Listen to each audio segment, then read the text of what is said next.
Oftentimes, the root cause of our greatest distress, dissatisfaction, and unhappiness lies in things that we are either unaware of, that we are in denial about, or that we are just unwilling to acknowledge. And this includes things like self limiting beliefs and narratives, suppressed memories, our emotions that are subconsciously driving a lot of our behaviors, or indeed coping mechanisms that we developed in our formative years, which have become maladaptive and which no longer serve us. And there are multiple reasons why we find a lot of these things difficult to even identify, never mind begin to tackle and to challenge.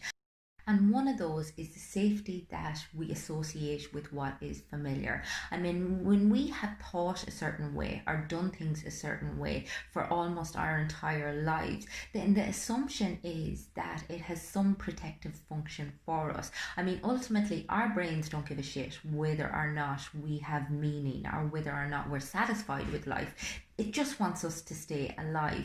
And generally, what is considered a safest route is what is a familiar route. So when we try to unravel ways of thinking and behaviors and habits that are maladaptive, it can actually be really distressing for our minds. And as a consequence, our minds create resistance. And this can make it really difficult for us to tackle some of the things that no longer serve us, because again, we associate them with safety, even if they are dysfunctional and even if they are causing issues in our life. Another reason that we tend to struggle is there's this association of shame with any aspect of our character that we believe to be in any ways flawed.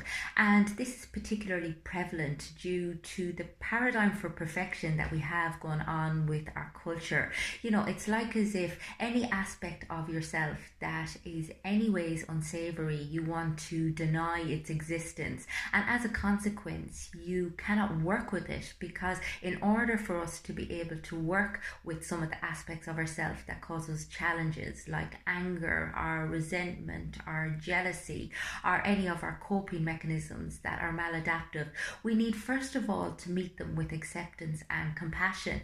And there is this kind of paradoxical thinking that if we accept our circumstance, if we accept who we are, that we're never going to change. And in fact, the opposite is true. When we accept where we are compassionately, when we see ourselves in our totality with kindness and with understanding, then we're more likely to implement changes. We're more likely to be aware of some of the ways in which we interpret things that don't exactly work in our favor, and to be able to create a bit more conscious direction towards the person that we want to be and the values that we want to align ourselves with. I mean, ultimately, in order to become the person that we want to be, we need to practice awareness of our emotional experience, of our conditioning, of the way in which we think, and the way in which we interpret the world. And in order to do this, we need to recognize every aspect of ourselves, good, bad, and indifferent.